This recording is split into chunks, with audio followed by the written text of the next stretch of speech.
Come on, you stupid piece of garbage. What's wrong with you, you dumb car? Jeez, what is the problem? Why do you let me down, Volvo? Why? Oh, barley soda. Don't mind if I do. This is my highly tuned Swedish racing machine. 1991 Volvo 245 station wagon. It's slow, really slow because it's all stock, but it's my daily driver. It's got 250,000 miles. Not that metric stuff that they use in countries that haven't walked on the moon. Miles. I've changed a lot on it. I've changed the wheels. I've changed the seats from cloth to from vinyl to cloth. Changed the steering wheel out. Changed the gauges. All kinds of little things. Nothing has made it faster. It's just made it a more comfortable car to ride around in. But coming back from a little trip I took down to the coast to do some shrimping this weekend, it developed a little problem that's keeping me from using it for work. Listen.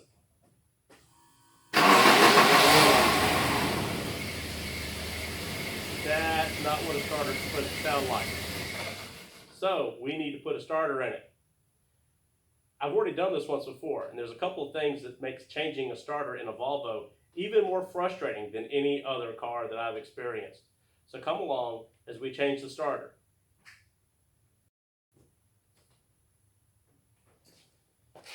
Step one is taking out the battery. If you work on any car long enough, you're going to realize that some parts are going to break and you're going to replace them with what you've got on hand. So in this particular car, on one side, we've got the original hardware to hold the battery terminals on. The other one, we've got stuff that I've added. So on this side, it uses this 10 M&M's wrench. So we can use that to break this side loose.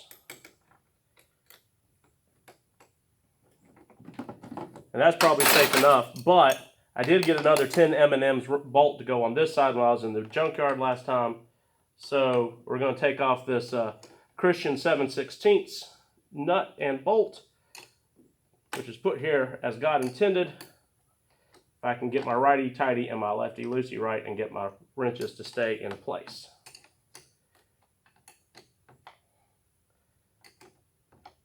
So we can take off the Christian hardware. When we get done, I've got the right nut and bolt that fits in here. It's got a square head to lock into the side of that battery cable.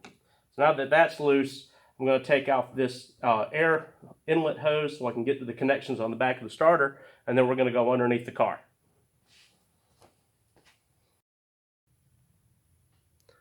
Okay, now you're going to see why this is frustrating.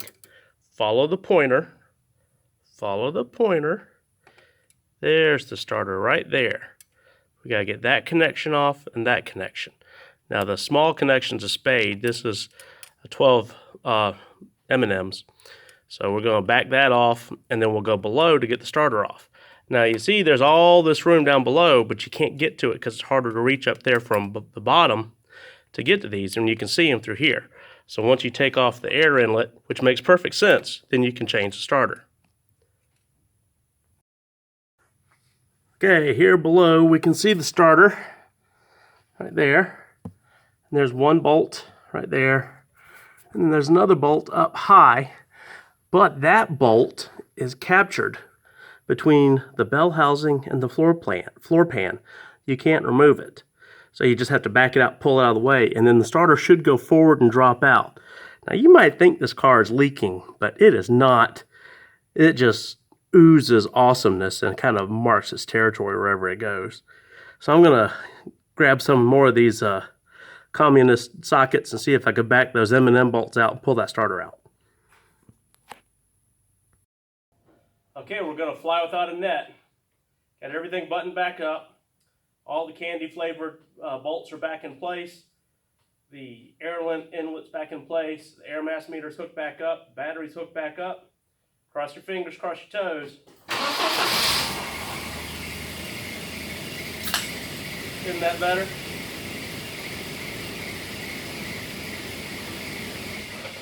What's important to remember is when you do a simple job like this, you got to check all the other stuff while you're in there. Let's talk about that for a second. To be fair, This car has a lot of miles.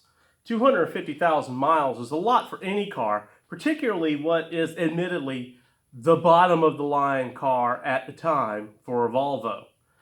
It's been a good car though. Here's why I own this car. I'm a real estate appraiser by trade.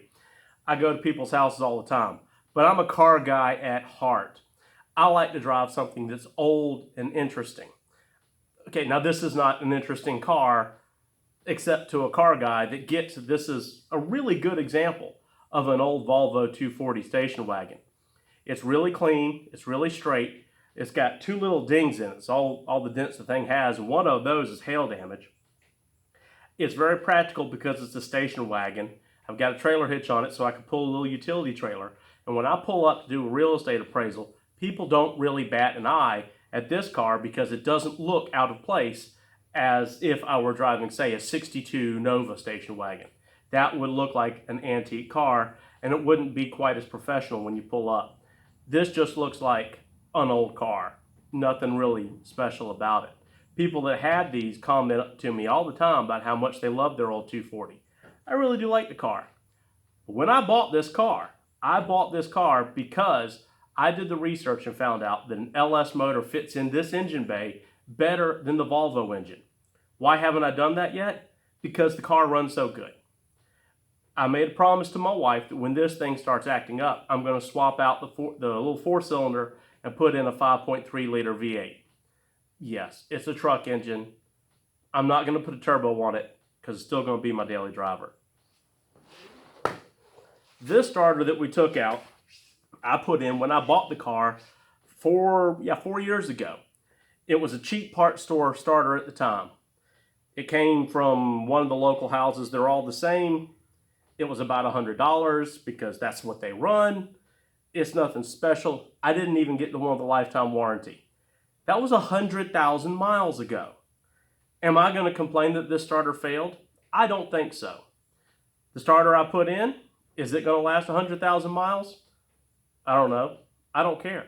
Hopefully, in 100,000 miles, I'm going to have a different engine in this car. But the point is, this job could have been much harder if I didn't have the experience of having done it before. I knew that the top bolt is not going to come out because it hits the body. So you back it out and you leave that socket stuck on it and pull the starter out the front. I also know that this is not a job that I could have done where I was 2 nights ago, where there was a dirt driveway, so I could not have put the car up on jack stands to work underneath it safely. You can't work underneath a car without it being safe. The other thing is, I'm very lucky that it broke down in my yard. I had to literally get it from outside to inside the shop. And you heard it start. It doesn't sound good, but I was able to start it and drive it here in the shop. I got really, really lucky. The other thing I did while I was in there was I pulled the engine around by the front balancer bolt so that I could take a look at the flex plate and make sure that the gears around the outside of the ring gear were in good shape. And also checked it to make sure it wasn't moving unevenly. I didn't put a run out gauge on it because you're not going to do that. The torque converter is going to pull it out of alignment a little bit. But in this case, I just wanted to run it around, make sure there wasn't a big variation out of it, indicating that that flex plate was cracked or that a bolt might have backed out. Or, since I was rolling around, I could check the torque converter bolts and see if any of those were loose. I didn't see anything. Was it wasted effort? It sure was. But I do know that I don't have a problem inside there. You gonna see this car again? Yes. You know why? I didn't fix everything that's wrong with it. It's got a check engine light because it's got 2 coolant temperature sensors because Volvo, and one of them I've replaced, and the other one is the one that's bad. The one that's bad is the one that's under the intake manifold. You can't get to it without taking off the intake. I have to drive this car tomorrow. I can't take the time to pull that intake off and hope I can get it fixed in one afternoon. That's a Saturday job. Today's a Tuesday. I need this for work tomorrow. I will make time on a Saturday and pull that intake off. Will you see that? probably because I film working on cars, even if it's just boring routine stuff, because some people like to learn and they might learn how to do that. I'm going to learn how to do it because I've never done it. Anyway, hope you've enjoyed the video. Remember, find me on Facebook at Cooper Heavy Industries Project Cars, Instagram and Patreon at Cooper Heavy Industries. You can buy me a beer. This one isn't empty. You have any ideas? I've had some people feedback about more Volvo content, more Plymouth content. Somebody on ForwardLook.net said that I should film me putting air conditioning in the 57. That's not going to happen because you can't put air conditioning on a Flathead 6. I'm sorry, but I might have plans for that car in the future too.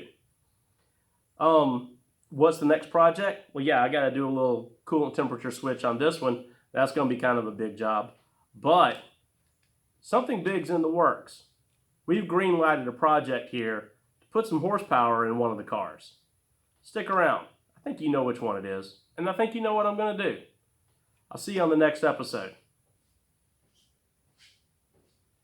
Okay, fine. You want an introduction to the Volvo 240. This is it. 1991 Volvo 245 station wagon, completely stock drivetrain, aftermarket steering wheel, Dave Barton gauge faces, cloth seat replacement. This one's torn, but I've got a complete other set of cloth seat skins to put on it. Headrest inserts, custom covered with factory cloth. Cup holder armrest because these cars didn't come with them. I've got the waffle mat floor mats. I've got a aftermarket radio with Bluetooth so I can make phone calls while I drive. Every light bulb on the car has been replaced with LED. A couple other things. Let's go to the back.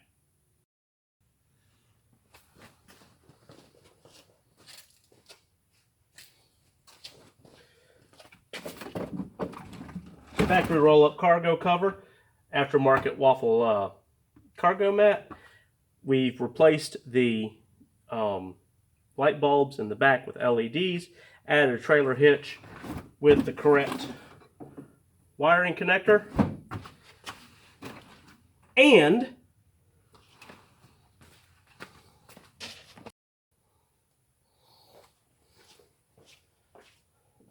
more Dave Barton goodness, but this is the stuff that really makes it good. All of these cars, you know, come with plastic headlights, and they all fog up. My friend Magnus, the Swede, yes, he's Swedish, yes, he lives in Sweden, yes, this is a Swedish car, brought me over some European code headlights, which have glass lenses, better reflectors. We've changed all the wiring in the front to make it work. Excellent at night. Got hydro wheels on all four corners with some cheapo tires that are really, really hard, like 70,000 mile tread wear. I don't recommend it. More Dave Barton stickers on the side. Got to have the prancing moose. Everybody loves a prancing moose. It's got the side fender turn signal indicators, and a whole bunch of the broken trims been replaced, including a whole dashboard. It's nice. I likes it.